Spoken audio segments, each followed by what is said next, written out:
The world has taught you to treat money as the currency that grants you access to experiences, opportunities, and freedom. But money itself is only a symbol, a shadow of a deeper truth. The real currency of life is assumption. What you assume to be true of yourself and of your world is what determines your experience, and it does so with a certainty far greater than any coin or bill could ever possess. If you look at your life right now, every detail of it, from the home you live in to the relationships you carry to the state of your body and mind, you are looking at the harvest of past assumptions. These assumptions were often accepted unconsciously, shaped by childhood, culture, and repeated stories you told yourself. Yet whether you assumed them knowingly or unknowingly, they hardened into fact. To change your world, you must first change your assumptions, for assumption is the seed from which every fact grows. Consider for a moment a man who believes he is unworthy of success. He may speak of wanting abundance, he may work tirelessly, he may even pray for change, but if his inner assumption is one of unworthiness, then all his outer efforts will be undermined. He may earn money only to lose it. He may be offered opportunities only to sabotage them. He may find doors closing where he expected them to open. It is not fate working against him. It is his own assumption operating with perfect precision. His world is a mirror, and the image reflected is always the one he holds of himself. Now consider another who assumes he is blessed, who carries within himself the quiet conviction that life supports him, that success is natural, that love flows toward him. Without struggle, his life bends to match his assumption. Opportunities appear, doors open, people respond in harmony, and what the world calls luck surrounds him. Yet it is not luck, it is law. Assumption is the true currency, and it spends itself in every area of life. Where you invest your assumption, there you will reap your return. This is why knowing your worth and using the currency of assumption are inseparable. When you know you are the image of God, you stop assuming poverty, lack, rejection, and failure. You stop spending the currency of imagination on unworthy beliefs. Instead, you begin to invest in the vision of yourself as one who already possesses what you desire. You assume wealth not because the bank tells you so, but because imagination tells you so. You assume health not because the body shows it, but because the inner vision confirms it. You assume love not because others declare it, but because you know that love is your very nature. To assume is not to wish. Wishing leaves the matter in uncertainty, hoping that something outside might someday change. Assumption is possession. It is the act of inwardly claiming, of living from the end, of feeling the reality of your desire here and now. When you assume, you are spending the true currency of life, and the world, being but a mirror, must eventually display what you have inwardly purchased. Think of a man who wishes for wealth but inwardly assumes poverty. His words may be filled with hope, his prayers may be constant, but his inner assumption spends against him. Each time he thinks of his bank account, he assumes it will be empty. Each time he sees another prosper, he assumes it is for others, not for him. His inner currency is being spent daily, and the purchase he makes is lack. Now picture another who may have little in appearance, but who assumes himself to be wealthy, who carries himself with the dignity of abundance, who inwardly lives in a world of plenty. Though appearances may contradict him, he persists in his assumption, and in time, the outer world rearranges itself to match his inner claim. The truth is that everyone is always assuming, whether consciously or unconsciously, and life never fails to honor those assumptions. To awaken is to take hold of this power deliberately, to choose consciously what you will assume and thereby what you will experience. This is the highest act of knowing your worth, for if you are indeed the image of God, then your assumptions are not trivial daydreams, but creative acts with real substance. To assume unworthiness is to misuse divine imagination. To assume worthiness, abundance, health, and joy is to align with the truth of your nature. Once you grasp this, you begin to treat your inner world with reverence. You guard your assumptions as you would guard precious treasure, for you know that they are the currency shaping your tomorrows. You stop selling yourself short with beliefs of limitation and begin investing in visions that honor your divine image. Every assumption becomes a choice, every inner dialogue a transaction, every vision a purchase made with the currency of imagination. And because you now know your worth, you choose to spend only on that which reflects your true nature. You will find that the world cannot resist such conviction. It may delay, it may appear to contradict, but ultimately it must conform. For assumption, held with persistence, hardens into fact as surely as seed, when nourished, grows into harvest. Your task is not to manipulate the outer world, but to assume inwardly with such clarity and faith that the outer world has no choice but to follow. And as you do, you will come to see that your worth was never in question, that you were never lacking, that the treasure was always within you, waiting for you to recognize it and to spend it wisely. The world you see with your eyes often seems so solid, so convincing, so final. It tells you stories through appearances, and if you are not careful, you begin to treat those appearances as truth itself. You see a bank account with little money and assume you are poor. You see a body in pain and assume you are sick. You see rejection and assume you are unworthy. Yet all of these are nothing more than shadows, reflections of inner states, hardened beliefs clothed in matter. To bow before appearances is to forget that the outer is only a mirror of the inner. The moment you kneel before the facts of life, you give away your authority and declare that the shadow has more power than the source that casts it. It is easy to believe that what you see dictates what is possible, but this is an illusion. Appearances are the result, never the cause. They are yesterday's imaginations, hardened into today's reality. If you want to change tomorrow, you must learn to stop bowing before appearances and start mastering imagination. The one who understands this begins to walk through life differently. When lack appears, he remembers it is but a reflection of an inner belief, not an eternal truth. When sickness shows its face, he recognizes it as the body echoing a state of consciousness. When obstacles appear, he does not crumble, for he knows the real battlefield is within. The outer world has no choice but to follow the inner vision. This is why so many remain trapped in cycles of defeat. They look at appearances, accept them as unchangeable fact, and then continue to assume the same state that produced them. It is like staring into a mirror, frowning at the reflection, and expecting the reflection to smile back without ever changing your own expression. The wise know better. They understand that if the reflection displeases, the work must be done inwardly, and once the inner state shifts, the outer reflection follows with certainty. There is power in refusing to be swayed by appearances. It is not denial of reality, but recognition of its true nature. To say that circumstances do not control you is not to ignore the present condition, but to understand that conditions are the product of assumptions, and assumptions can be changed. You stop letting appearances dictate your worth and begin to stand firmly in the unseen vision of what you choose to be. This firmness is not arrogance, but faith in the creative law. It is knowing that what you assume within will, in time, overwrite what you see without. Take the story of a man surrounded by failure. To the world, he looks defeated. Every appearance declares he is finished. Yet within himself, he refuses to accept this picture. He stands in imagination and assumes the state of success. He lives inwardly in the end, walking through the unseen corridors of his fulfilled dream. Outwardly, little changes at first. The facts still point to failure, but he does not bow to them. He persists, and in time the facts bend to meet his inner assumption. What once appeared immovable crumbles, and a new picture emerges that matches his inner claim. To stop bowing to appearances requires courage, because the senses will always insist that what is seen is the only truth. But once you understand that appearances are yesterday's news, you begin to rise above them. You learn to treat them as indicators of past belief, not as chains binding your future. You no longer kneel before shadows. Instead, you command the light of imagination to cast a new reflection. This is the path of mastery, and it belongs to all who dare to know their worth and live by it. Desire enters here as a guide, not as a torment. Many have been taught to distrust desire, to see it as selfish or dangerous. Yet desire is not the enemy. It is the evidence of possibility, the whisper of the divine within you. When you feel the stirring of desire, you are not being teased with something you cannot have. You are being shown what already belongs to you if only you will claim it. The presence of desire is itself proof of worthiness. If you were not meant to have it, you could not even imagine it. Desire is the language of the divine imagination within you. It calls you higher. It reveals what you are capable of. It points you toward the life you were meant to live.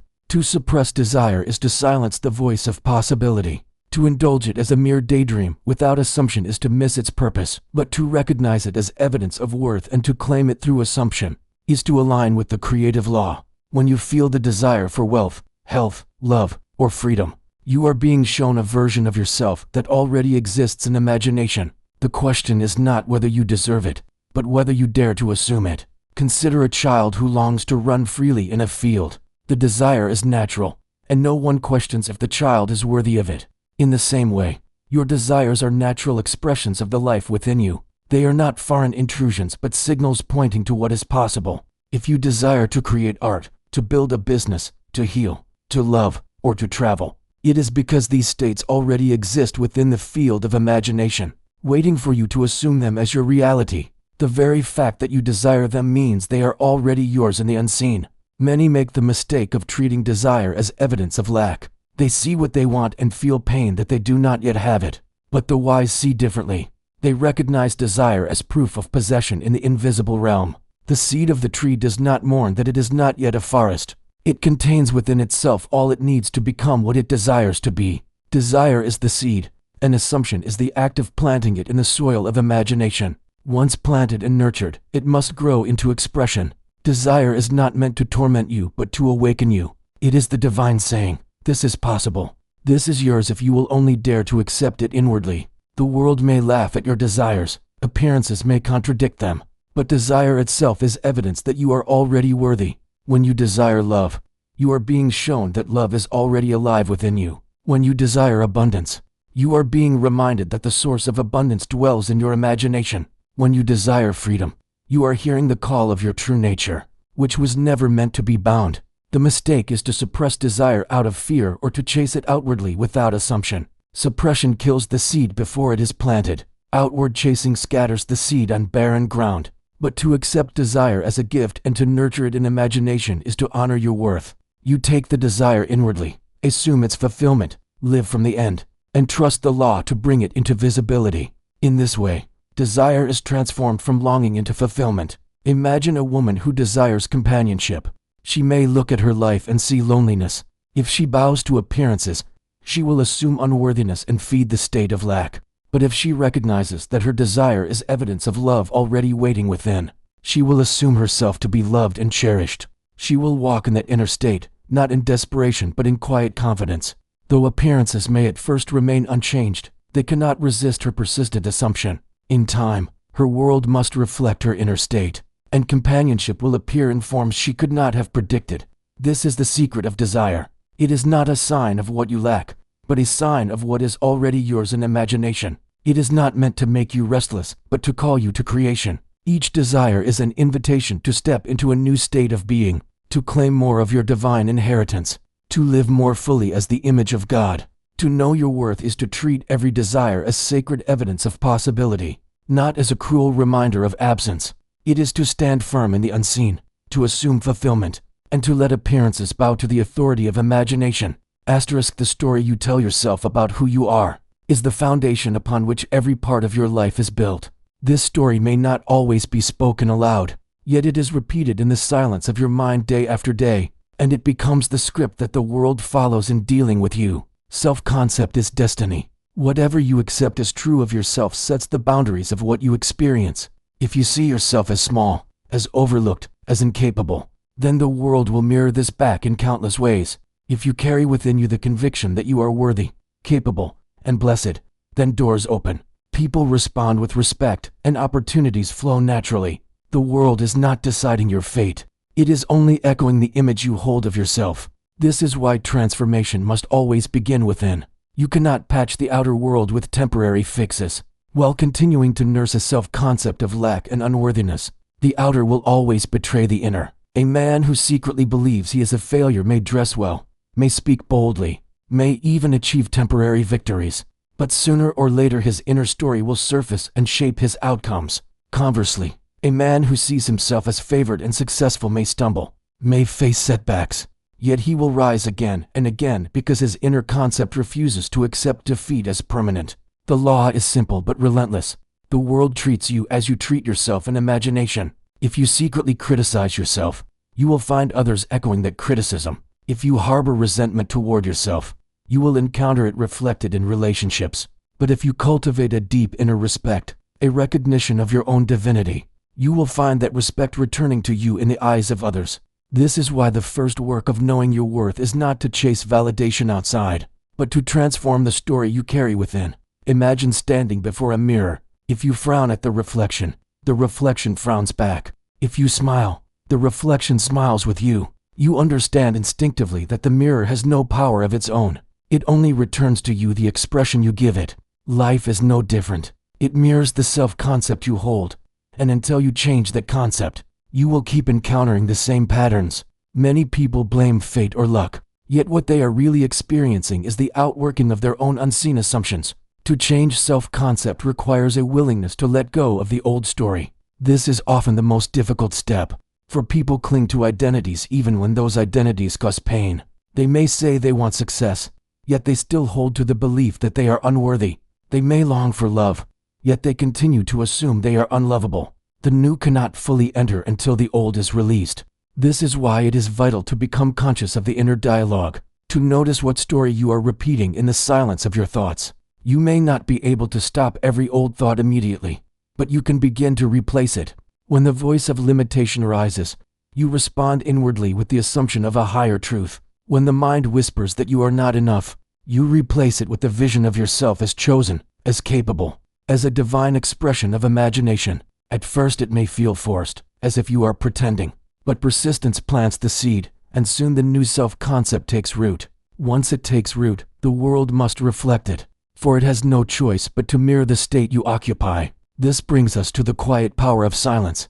There is a strength in withholding your vision from the chatter of the world. Not every seed should be cast openly upon the road, for many will trample it before it has a chance to grow. When you hold a vision, when you assume a new self-concept, you must protect it in silence until it is strong enough to manifest. The seed germinates best in the dark soil, hidden from sight, nourished by conviction rather than exposed to the harshness of skepticism. Speaking too soon of your desires or your assumptions can invite doubt, not only from others but from yourself.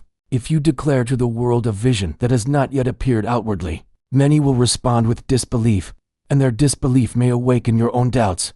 But when you guard the vision in silence, you water it with inner feeling rather than outward argument. You allow it to grow in secret until the time comes when it bursts forth an undeniable fact. Silence is not passivity. It is active faith. It is the quiet conviction that does not need to be shouted to be real. Think of a farmer who plants a seed. He does not dig it up each morning to prove that it is growing. He trusts the process and allows it to develop unseen beneath the soil. In the same way, when you assume a new self-concept or claim a desire, you need not parade it before others to gain approval. You rest in silence, knowing that the law is at work, that the unseen is taking form, that your assumption is already alive within. There is also a sacred intimacy to silence. It is the place where you commune with the divine imagination, where you align with the truth of your being without interference. In silence, you speak the new story to yourself until it becomes more real than any outer appearance. In silence, you cultivate the feeling of the wish fulfilled, nourishing it until it becomes your natural state. And because what you assume inwardly must one day appear outwardly, silence becomes the womb of creation, the hidden chamber where the unseen is conceived before it is born into the world. Many feel an urge to announce their goals, to declare their visions loudly as if speaking them publicly makes them more real. Yet often this comes not from conviction but from insecurity, from a need for validation. True conviction has no such need. It rests quietly, confident in its own reality. When you know your worth, you no longer need to persuade others of it. You simply live from it, and in time, the world recognizes what you have already assumed. This is why silence multiplies power. When you hold a vision secretly, it gathers strength. Each time you return to it inwardly, each time you feel it as real, you are feeding it energy. You are aligning more deeply with its reality. When you speak too soon, you may scatter that energy, inviting argument and distraction. Speaking too soon of your desires or your assumptions can invite doubt, not only from others but from yourself. If you declare to the world a vision that has not yet appeared outwardly, many will respond with disbelief, and their disbelief may awaken your own doubts.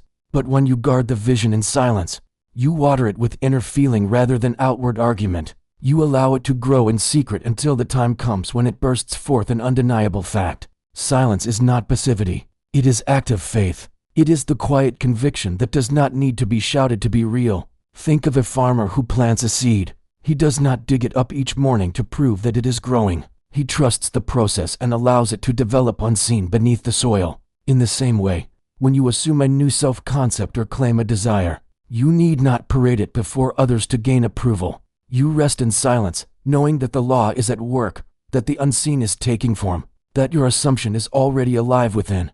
There is also a sacred intimacy to silence. It is the place where you commune with the divine imagination, where you align with the truth of your being without interference. In silence, you speak the new story to yourself until it becomes more real than any outer appearance. In silence, you cultivate the feeling of the wish fulfilled, nourishing it until it becomes your natural state. And because what you assume inwardly must one day appear outwardly, silence becomes the womb of creation, the hidden chamber where the unseen is conceived before it is born into the world. Many feel an urge to announce their goals, to declare their visions loudly as if speaking them publicly makes them more real. Yet often this comes not from conviction but from insecurity, from a need for validation. True conviction has no such need. It rests quietly, confident in its own reality. When you know your worth, you no longer need to persuade others of it. You simply live from it, and in time, the world recognizes what you have already assumed. This is why silence multiplies power. When you hold a vision secretly, it gathers strength. Each time you return to it inwardly, each time you feel it as real, you are feeding it energy. You are aligning more deeply with its reality. When you speak too soon, you may scatter that energy, inviting argument and distraction. But when you keep it close, it grows undisturbed, until the day comes when it manifests. And then no one can deny it. At that point, you need no explanation, for the fact itself is your testimony. Silence also teaches patience. It reminds you that creation follows its own rhythm, that seeds take time to grow. When you hold your vision quietly, you are less tempted to rush, to demand immediate proof, to uproot your assumption in doubt. You learn to trust the unseen, to rest in the certainty that what is real within will one day show itself without. And this trust strengthens the very self-concept that created the vision in the first place. So the journey of knowing your worth unfolds into essential movements. First, you transform the story you tell yourself, cultivating a self-concept that honors your divine nature. Second, you guard this vision in silence, nurturing it inwardly until it flowers outwardly. These two together form a foundation so strong that no appearance can shake it. You know who you are, and you need not declare it until the world itself bears witness.